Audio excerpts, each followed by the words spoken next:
Cancer healer centre, a new beginning. ఇవాళ BRS విస్తృత స్థాయి సమావేశం. తెలంగాణ భవన్లో కేసీఆర్ అధ్యక్షతన భేటీ. భవిష్యత్ కార్యాచరణపై దిశానిర్దేశం. ప్రతిపక్షం పోటీలో లేదని నిర్లక్ష్యమొద్దు, ప్రతి ఓటర్ని నేరుగా కలవాలి. ఎమ్మెల్సీ ఎన్నికలపై సమీక్షలో లోకేష్. సైబర్ క్రైమ్స్ విపరీతంగా పెరిగాయి. నేరం జరగక ముందే అరికట్టాలన్న రేవంత్. సోషల్ మీడియాను కంట్రోల్ చేయాలన్న సీఎం.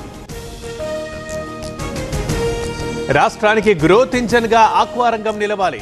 టెక్నాలజీతో అద్భుతమైన ఫలితాలు వస్తాయి. 30% గ్రోత్ రేటు సాధ్యమేనన్న చంద్రబాబు. వంశీపై తప్పుడు కేసులు పెట్టారన్న జగన్. సత్యవర్ధన్ సీసీ ఫుటేజ్ విడుదల చేసిన కొల్లు. మంత్రి దగ్గర ఆధారాలు ఎందుకున్నాయన్న అంబటి. ఇవాళ గుంటూరులో జగన్ పర్యటన. మిర్చి యార్డుకు వెళ్లనున్న మాజీ సీఎం. రైతులతో మాట్లాడనున్న వైసీపీ అధినేత. ఎమ్మెల్సీ ఎన్నికల్లో భారీ మెజారిటీతో గెలుస్తా. బీజేపీ అభ్యర్థి అంచిరెడ్డి ధీమా. అన్ని రంగాల్లో కాంగ్రెస్ విఫలమైందని విమర్శ.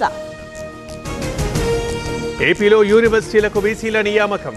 ఏయూ వీసీగా ప్రొఫెసర్ జిపి రాజశేఖర్. నన్నయ్య యూనివర్సిటీకి ప్రసన్నశ్రీ. హైదరాబాద్ అంబర్పేటలో హైడ్రా తవ్వకాలు. బతుకమ్మ కుంటలో పునరుజ్జీవం పనులు. భారీ బందోబస్తు మధ్య పనులు. ప్రయాగరాజ్ కుంభమేళాకు కిషన్ రెడ్డి. కుటుంబ సమేతంగా పుణ్యస్నానాలు. సరికొత్త అనుభూతిని కలిగించిందంటూ కామెంట్. యాదగిరిగుట్టలో మహాకుంభాభిషేక సంప్రోక్షణ.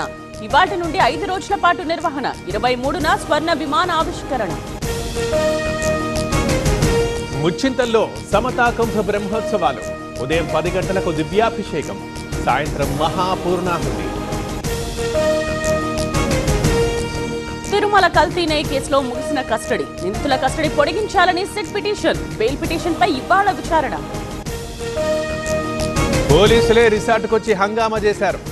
ఎందుకు ఫాలో అవుతున్నారని అడగడానికి వెళ్ళాను. తాను ఎలాంటి తప్పు చేయలేదన్న మనోజ్. ఈ నెల 26తో కుంభమేళా ముగింపు. పొడిగించే ఆలోచన లేదు. యూపీ సర్కార్ క్లారిటీ. కొత్త సీసీ బాధ్యతల స్వీకరణ. అర్ధరాత్రి ఎంపికలపై రాహుల్ అభ్యంతరం. 420 సీసీ అంటూ కాంగ్రెస్ పోస్ట్. భాష విషయంలో కేంద్రం పెత్తనానికి నో. కొత్త విద్యా విధానంపై డీఎంకే నిరసన. చెన్నైలో మిత్రపక్షాలతో భారీ ప్రదర్శన. అది మహాకుంభ్ కాదు, మృత్యుకుంభ్. సామాన్యులు ప్రాణాలు కోల్పోతున్నారన్న మమత. వీఐపీలకు మాత్రమే వసతులు కల్పించారని ఆరోపణ. బెంగళూరులో తీవ్ర నీటి ఎద్దడి. నగరంలో ఎండిపోయిన 7,000 బోర్లు. తాగునీటిని వృధా చేస్తే 5,000 పెనాల్టీ అని ప్రకటించిన ప్రభుత్వం. ఢిల్లీ సీఎంపై కొనసాగుతోన్న సస్పెన్స్. మధ్యాహ్నం బీజేపీ శాసనసభాపక్ష భేటీ. సీఎం పేరు ప్రకటించే ఛాన్స్. ఇవాల్టి నుంచే ఛాంపియన్స్ ట్రోఫీ. మధ్యాహ్నం కరాచీ వేదికగా తొలి మ్యాచ్. పాకిస్తాన్తో తలపడనున్న న్యూజిలాండ్.